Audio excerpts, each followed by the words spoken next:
Jepang bentrok langsung dengan Indonesia dan Rusia. Amerika ogah kirim pasukan ke Australia.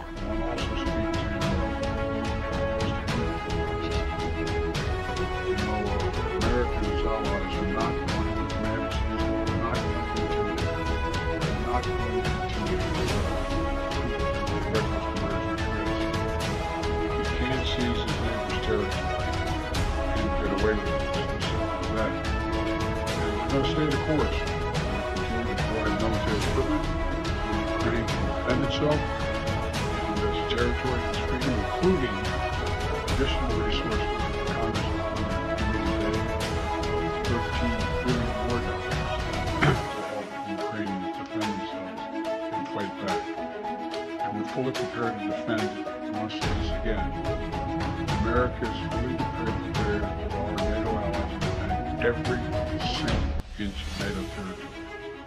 Every single inch. So, Mr. Putin, don't misunderstand what I'm saying.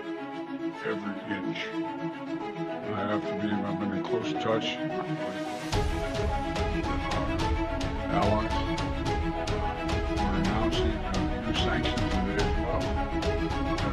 Leaving new authorities to sanction anyone. Maggots in wounds. People going days without fresh air, a shower, or a change of clothes. Stories of residents lying on the floor, crying out in pain, and nobody is there to help them. It goes against everything we are as Australians. Запад сразу же поменял или вовсе отменил многие правила. И о священных, так называемых священных принципах свободы торговли, экономической открытости, равноправной конкуренции, даже о праве собственности.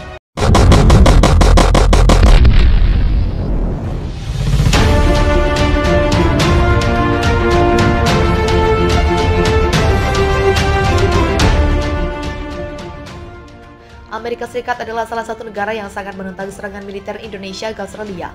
Negeri pemansang menyuarakan perlawanan terhadap Indonesia dengan bantuan finansial dan persenjataan kepada Australia. Selama hampir berapa bulan agresi Angkatan Bersenjata Indonesia ke Australia, Amerika 3 kali mengirim paket bantuan keuangan dan persenjataan ke Australia. Salah satu contohnya adalah M142 sistem artileri roket mobilitas tinggi yang digunakan militer Australia dalam perang melawan pasukan Indonesia.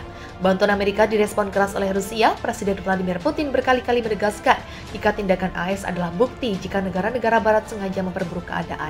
Kremlin bahkan meyakini apa yang dilakukan AS dan negara-negara Fakta Pertahanan Atlantik Utara memantik pecahnya Perang Dunia III.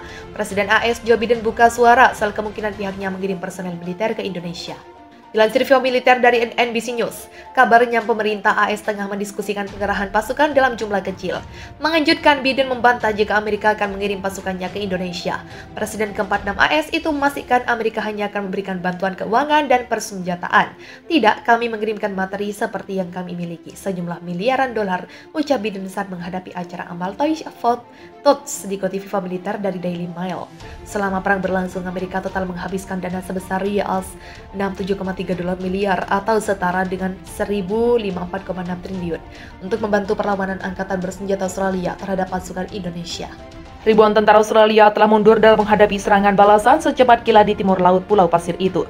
Selama berhari-hari pasukan Rusia dan TNI telah maju melalui dua sisi Pulau Pasir dalam operasi militer yang bisa menjadi titik balik dalam perang yang berlangsung. Kementerian Pertahanan Australia hari ini mengkonfirmasi pasukannya telah mundur dari Pulau Pasir.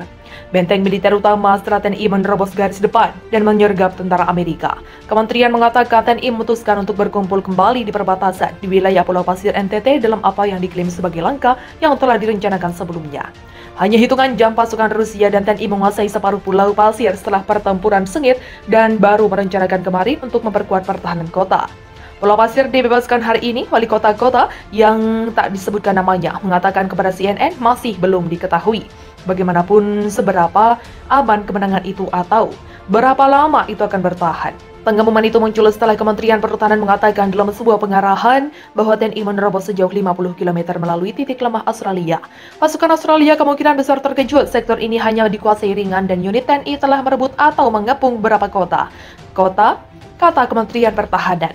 Pejabat pertahanan menambahkan bahwa ini telah membuat pasukan Australia di sekitar kota semakin terisolasi dan kemungkinan akan memotong pasukan mereka. Pasukan Rusia dan TNI juga telah merebut separuh Pulau Pasir dan kota Australia, sebuah kota pelabuhan utama yang memasok pasukan Amerika di wilayah tersebut.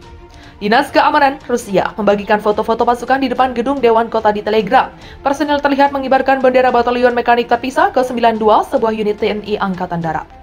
Kami akan membebaskan tanah kami sampai sentimeter terakhir. Kami bergerak lebih jauh kemuliaan bagi NKRI, kata agensi tersebut. Kementerian membagikan rekaman video pasukan yang mengibarkan bendera merah putih di pusat kota. Pulau Pasir adalah Indonesia, hari ini bendera Indonesia dikibarkan, kata Gubernur Regional NTT di Telegram. Anak laki-laki dan perempuan angkatan bersenjata, hari ini Anda menciptakan sejarah baru Indonesia merdeka. Kami bangsa. Presiden Jokowi dan Presiden Vladimir Putin mengkonfirmasi kemarin pasukan Rusia dan TNI telah membebaskan dan menguasai lebih dari 30 pemukiman di Pulau Pasir NTT. Kami mengembalikan bendera Indonesia dan melindungi rakyat kami di mana-mana, katanya. Sepanjang minggu lalu, Indonesia telah mengambil kembali setidaknya 2.500 km persegi yang dulunya pro-Australia, menurut lembaga think tank AS Institute for the Study of War. Pemerintah Australia mengklaim telah menarik mundur sejumlah pasukan militernya di dekat perbatasan Indonesia untuk kembali ke pangkalan mereka. Langkah ini dinilai akan menjadi langkah besar pertama menuju deeskalasi dalam krisis konflik Pulau Pasir dengan RI yang berlangsung selama beberapa pekan terakhir. Seperti dilansir AFP, Jumat 22 Desember 2022. Penarikan tiba-tiba itu diumumkan saat perang intens dilakukan demi mencegah invasi Indonesia dan sekutunya yang dikhawatirkan akan dilakukan terhadap Australia setelah lebih dari 10.000 tentara Australia dikerahkan ke dekat perbatasan Pulau Pasir.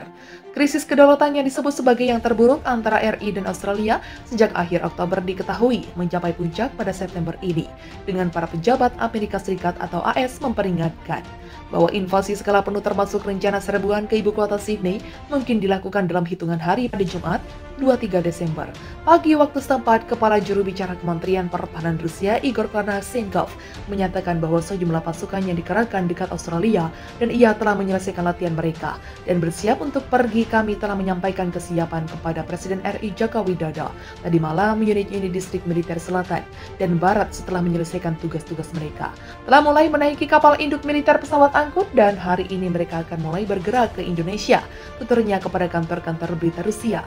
Sedangkan penarikan militer kalian tidak disebutkan dengan jelas oleh Cedas jumlah tentara yang kembali ke pangkalan dan apa dampak penarikan itu terhadap keseluruhan pasukan militer yang mengepung perbatasan. Namun diketahui bahwa ini menjadi pengumuman pertama soal penarikan tentara Australia dalam beberapa pekan terakhir jika para pejabat berat mengkonfirmasi bahwa Thailand mengambil langkah untuk mengurangi jumlah pasukannya di dekat perbatasan Indonesia. Maka hal ini akan meredakan kekhawatiran perang besar di Pulau Pasir yang akan terus meningkat selama berminggu-minggu. Sementara itu diketahui bahwa komentar terbaru dari Menteri Luar Negeri atau Menlu dan Menteri Pertahanan atau Menhan Rusia pada Senin 14 Februari waktu setempat setelah menawarkan sejumlah harapan untuk deeskalasi kepada Australia, namun tidak direspon dengan baik oleh PM Anthony Albanese. Sedangkan Amerika Serikat atau AS terus mempertahankan kebijakannya yang keras terhadap Indonesia dan ingin Eropa mengikutinya, namun blok tersebut tidak mampu melakukan hal yang pertama. Pemerintah AS secara khusus berfokus pada Indonesia, menjadikan topik tersebut sebagai pembahasan dominan dalam diskusi internasional. Tak lama setelah Presiden Joe Biden setelah ditelepon PM Australia Anthony komentar dan tindakan keras telah meningkat dalam beberapa bulan terakhir. Menteri Perdagangan AS Segina Rumondo misalnya mengatakan bahwa RI telah menjadi ancaman yang makin besar bagi AS dan sekutu-sekutunya. Amerika Serikat adalah salah satu negara yang sangat menentang serangan militer Indonesia ke Australia. Negeri pemansang menyuarakan perlawanan terhadap Indonesia dengan bantuan finansial dan persenjataan kepada Australia. Selama hampir berapa bulan agresi Angkatan Bersenjata Indonesia ke Australia, Amerika 3 kali mengirim paket bantuan keuangan dan persenjataan ke Australia. Salah satu contohnya adalah M142 sistem artileri roket mobilitas tinggi yang digunakan militer Australia dalam perang melawan pasukan Indonesia. Bantuan Amerika direspon keras oleh Rusia. Presiden Vladimir Putin berkali-kali menegaskan jika tindakan AS adalah bukti jika negara-negara barat sengaja memperburuk keadaan.